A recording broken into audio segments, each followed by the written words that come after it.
মাত্র ১৭ বছর বয়সে বিশ্বকাপ জয়, ভাবতে অবাক লাগলেও এটাই সত্যি।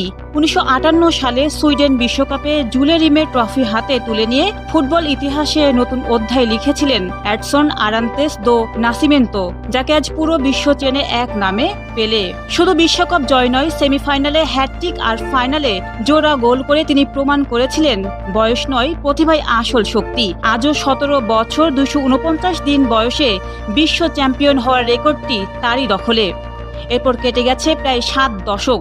অনেক কিংবদন্তি ফুটবলার জন্ম নিয়েছেন, অসংখ্য তারকা বিশ্বকাপ জিতেছেন, কিন্তু ২০ বছর পূর্ণ হওয়ার আগেই বিশ্ব চ্যাম্পিয়ন হওয়ার সৌভাগ্য হয়েছে কম ফুটবলারের। ২০২৬ বিশ্বকাপ সেই অভিজাত তালিকায় যোগ করেছে নতুন দুটি নাম, স্পেনের লামিন ইয়ামাল এবং পাউ কুবার্সি। নিউ ইয়র্ক নিউ জার্সির ফাইনালে আর্জেন্টিনাকে হারিয়ে বিশ্বকাপ জয়ের সময় ইয়ামালের বয়স ছিল মাত্র ১৯ বছর ৬ দিন, আর কুবার্সির বয়স ১৯ বছর ১৭৮ দিন। তবে তাদের আগেও এই তালিকায় ছিলেন ব্রাজিলের কিংবদন্তি রোনালদো নাজারিও। ১৯৯৪ বিশ্বকাপ জয়ের সময় তার বয়স ছিল ১৭ বছর ২৯৮ দিন। যদিও সে আসরে মাঠে নামার সুযোগ পাননি, তবুও বিশ্ব চ্যাম্পিয়ন দলের সদস্য হিসেবে ইতিহাসে জায়গা করে নেন।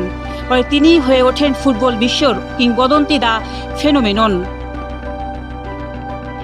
এছাড়া এই তালিকায় রয়েছেন ইতালির জিওসেপ্পো বাগোর্মি, ব্রাজিলের কৌতিনহো ও মার্কো অ্যান্তোনিও, ইতালির সান্দো মার্জোলা, উরুগুয়ের রুবেন মোরান এবং ফ্রান্সের কিলিয়ান এমবাপ্পে।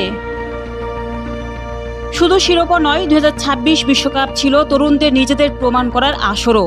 সবচেয়ে কম বয়সী খেলোয়াড়দের তালিকায় ছিলেন মেক্সিকোর গিলবার্তো মোরা, ফ্রান্সের ইব্রাহিম এমবায়ে, আর্জেন্টিনার ফ্রাঙ্কো মাস্তানতুনো আর স্পেনের ইয়ামাল ও কুবার্সি। ফুটবলের প্রতিটি যুগেরই থাকে এক একজন প্রতীক। ৫০-এর দশকে পেলে, ৯০-এর দশকে রোনালদো, গত দশকে এমবাপ্পে, আর ২০২৬ বিশ্বকাপের পর সেই উত্তরাধিকারের নতুন দুই নাম, লামিন ইয়ামাল ও পাউ কুবার্সি। তারা আবারও প্রমাণ করেছেন বিশ্ব জয়ের জন্য সবসময় দীর্ঘ অভিজ্ঞতার প্রয়োজন হয় না। কখনো কখনো কৈশোরের স্বপ্নভরা হাতেই উঠে আসে ফুটবল বিশ্বের সবচেয়ে কাঙ্ক্ষিত ট্রফি। News desk, অন্যধারা।